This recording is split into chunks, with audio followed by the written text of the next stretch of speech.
Welcome back to Supreme Black Podcast. This is your boy D Rose, man. I'm gonna jump right into it. If you've been following the DFW rap scene, you seen yesterday the PMG god got sentenced to 20 years. My homeboy actually sent me the video of actually OG Percy.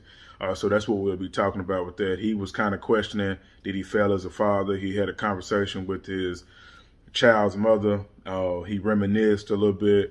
That's what we're gonna be discussing in the videos. What I really want everybody to do that is tapped in, make sure that you hit the like button, subscribe, and share. And also leave your comments, because I'm going to be touching on some points and I want to understand of how this actually relates within our community. Stay tapped into the video. Here it goes. All right, so here it is. This is what I get from it, man. This is not about just the rapper itself. It's just more or less along with OG's Percy's concerns, right? And this is just an overall story. So this kind of be a story time with D Rose, man. So I felt where he was coming from in regards to, did he feel like he failed as a father, right? When you watch OG Percy's videos, they're captivating. He speaks about all of his time that he has spent in the penitentiary from all kind of stories. You know, sometimes people may think, it's always two sides to it, that he's glorifying it. Some people may think that he is actually trying to reach and teach some of the youth in regards to don't go down the same road, because he's warning you of the shit that's down there when you go up the road. You feel me? So I'm just going to tell you of how that relates to me. So this is kind of like a, you know, if you follow OG Percy, this is an open letter to him. We all face those same fears, man. You know, even as me being an uncle now, you face to see if your nephews or nieces going to go through some of the same shit that you went through. You feel me? My mama felt the same way, you know, rest in peace to her soul. She always brought up to me, like, don't be so caught up in how everybody will say you're going to be just like your daddy. You're going to be just like your uncle. You're just going to be like anybody that resembles what the streets is, because there was a certain time that we all felt that the streets was the only way out, and it was glorified and it was cool. That was just what was going on. Gangster was cool at a certain point. You know what I'm saying? That's a get money dude. That's the one that's heavily respected in the hood. You know what I'm saying? Now it's kind of switched to the shooters. But back to the point at hand is that I was always mindful of that. But even at the same sense, at 13 or 14 or 15, I was riding around already, you know, with people that was close to me. And we were already, some of us already jumped off the porch completely. Some of them just playing, you know, 1 foot in, 1 foot out. And you know, by 14, I'm already gang affiliated. You know what I'm saying? Like, you are part of something at that particular point. Everybody around you, pretty much, if y'all gonna consider yourself outside, is. Now, that had nothing to do with my upbringing, and that had nothing to do with how much my mama loved me and made sure we were straight.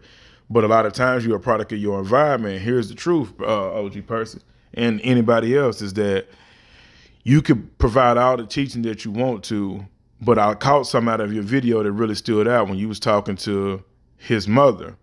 And she said, I can't be at fault for the decisions he make. Ultimately, that's what it comes down to. But I feel like this is that the hood is going to always say, man, you act just like he going to be just like your dad. He going to be just like your uncle. Anybody that was either respected or, you know what I'm saying? Like the ones that was just the real respectable guys within the neighborhood, no matter what was being caused, that's just what's going to ring out to you. Nobody comes up to you and say, hey, your daddy was a great ass father. You know, your daddy a great father. You know what I'm saying? It's always the shit that they could, you know what I'm saying? That's the shit that they was following, the stuff that they was around. That's what hits. You know what I'm saying? A lot of times, like, even talking with my mama, shit, be like, was I a good parent? And it's a lot of different shit. It's like that the decisions that we made or we did had nothing to do with you. You could only provide us with the teaching. So I would salute you for even trying to, as a mama, trying to raise a single child. But this is coming from a man that's actually raising up a kid in a 2-parent household. The streets are going to always, and it's crazy that you can fight as hard as you want to. If we allow them to, the streets are going to always win. Because at the end of the day, we all did what our parents or our elders or anybody told us not to do. We all wanted to try to see, okay, is that eye really hot? You know what I'm saying? That's just what's really going on. That's just how it goes. So like when you see little PMG God. It's like I got homeboys that, you feel me, that shit really wasn't hitting the same until you really got 30 plus years, you really got 20 plus years, you really got an L. These is cats that we grew up with. So that street shit only sounds cool until you see your homeboy that you grew up with and y'all out here doing X, Y, and Z, and that's what's up. And we just look at it, like I fuck with Lito heavy. I love his music. All we know is, funerals and court dates. Regardless, somebody gonna be dressed up to let you know what your next steps is in your life. Either it's the preacher over the casket, telling lies or truths in regards to the life that you lived, and everybody crying in the front row, and everybody, the long line going to the funeral session, everybody smoking gas, everybody pouring out liquor for their homie that lost their life, or they crying walking up out the courtroom knowing that they may not ever see you again in the free world, depending on their age and your sentence. So it'd be real, but the thing is like, to all parents, at the end of the day, you could tell us whatever decision you make as a kid, as a young adult, that's what's going to stick. Like, that's the most important part, is the critical thinking and the decision making, to realize that last little move could be your last little move. That ain't no guarantee you're going to be able to shake that shit off and get back out here. You know what I'm saying? I was lucky because I actually had mentors that didn't want me just to go down the path. But there was times, and there's probably still people that if I even went back to talk to people that was in my past, that would never even think that I was doing anything remotely positive. To be for real with you, I was chopping it up with a female or whatever from back in the day, and she was telling her mama that I was, I got a nonprofit, I speak with kids and mentor the youth, and her mama like, you're lying, and she had to pull the shit up and actually show the website of where we actually doing our work at for Plague, you know what I'm saying? Or pull up one of the videos from YouTube and actually see what's going on. But that's just the box that people put you in, and it just goes back to my original point. The negativity is going to always ring louder when we're younger and we're impressionable. Yeah, you could say, oh, yo was a great father, but if you say, oh, man, your dad OG, man, that's OG Percy. That's Lil Los, that's Lil John. You always going to hear that. And then a little part of us wants to be that person, because it's like, especially if you seen how they were respected, felt how they were respected, even when they wasn't around at the praise that they got. As a kid, you thinking, man, that don't even hit the same as scoring a touchdown on Thursday and Friday night, Tuesday night when you're in middle school. That don't even feel like hitting that 3. None of that shit really hits home until you can turn on the TV and you see him on the NFL stage or the NBA court. You know what I'm saying? Like, that's just really what it is, man. So this kind of, like I said, this is an open letter to OG Percy. I don't think you failed as a father. I just think that the streets perpetrated of the stories that you were talking about in the penitentiary, and to be real with you, the devil is so busy, that actually was more impressionable to him than you telling him to stay out there and play football or play basketball. That's just what it is. You could be a hell of a father. You could do whatever to try to keep him from the streets. Hell, my mama tried. I still had to dip and dabble and see what was going on. I still had to find out for myself. That's just part of being a young man. You just hope that he doesn't make the decision that you have to come identify his body, or you have to come in there and see him going through the paperwork, or, hey, you been held without bond. Or, hey, you got 25, you got 30, you got 50 without parole. You got life. Just go in there and count them days. You know what I'm saying? It's messed up, but it's just the truth, bro. Like, and I've seen people, throwing little jokes. Yeah, little bro, he was crashing out. But his environment and the people that he was looking to impress, that's what comes with it. He had several chances, dog.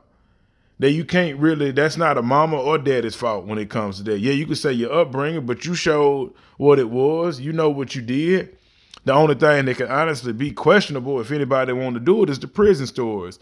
Is that, did he hear that like the other ones heard it and they still want to follow the same path? Or was it like they want to say, okay, hey, I went through that too and had the same story? You never know of what they're looking up to. They may have felt like the only way I could be equal to what my daddy was to me is if I go down the same road, so I could come out and tell my kids, or I could tell my nieces and nephews. You just never know. So that's why I always tell people is that I never want to glorify the shit that we've done. I can only tell you the stories of the people that I've been around and the things that have impacted us. And a lot of that time when you speak with those people that have been through that for real, they want to change where the hell they at. They don't want to sit in that damn cell like that. They still trying to get businesses going. They got kids. It's real. So salute to you, man. Salute to any parent that's out here trying to raise these kids. And if you know for a fact you put your real foot forward, let that shit be what it is, man. Sometimes it's how it be. And I realized that because doing the mentoring. And I would ask the little young cats, man, what means the most to you? And no matter how you try to portray this positive image, a lot of that negativity or that shit that we consider fun when we was young, they want to try it too. You can only let them know of what the repercussions can be. And if they decide to go down that same road, like you mentioned in your video, where you know for a fact it's a roadblock down there and you drunk, you got dope in the car, you got guns in the car, there's no way you can stop them from going down there if that's the road they still want to travel, man. It really ain't. It really ain't. It's unfortunate. It's really unfortunate. But, like I've heard even my cousin and people say, at least I know where he at every night. That's actually safer than what's going on out here in these streets if you really living like that. So, let this be a message to all the youth, man. Stay y'all ass in sports. There's nothing wrong with being smart. Stay off the damn internet with this dumb shit because it's all they got units. The manager said that they got everybody on file. They screenshotting all this back and forth, man. Get y'all money. Tell the story that y'all have been through and get the hell up out the hood if you have to, man. Relocate and renovate your mind, man. But make sure you tap in. I want to hear y'all thoughts, man. Stay sucker free. Long live CC. And if you love somebody, call them.